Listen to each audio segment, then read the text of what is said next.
एकनाथ शिंदे यांच्याकडून संतोष बांगर यांना मदत करण्यात आली। मातोश्रींसाठी एअर ॲम्ब्युलन्स उपलब्ध करून देण्यात आली।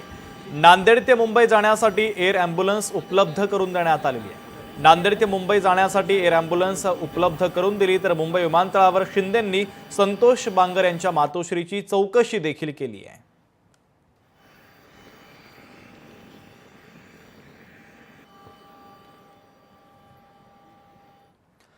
उद्धव ठाकरेंनी दहिसरच्या रावळपाड्यातील शाखा क्रमांक 4 ला भेट दिली। दरम्यान त्यांनी आगामी निवडणुकीच्या संदर्भात कार्यकर्त्यांना मार्गदर्शन देखील केलेलं आहे। येत्या निवडणुकीमध्ये मतांचा पाऊस पाडा असं ठाकरेंनी म्हटलं तर अनेक शाखांना भेटी देणार असल्याचंही उद्धव ठाकरेंनी म्हटलेलं आहे। शाखा भेट म्हणजे कौटुंबिक भेट आहे, शिवसेना कधीच फुटणार नाही असं उद्धव ठाकरेंनी मार्गदर्शन करताना म्हटलेलं आहे।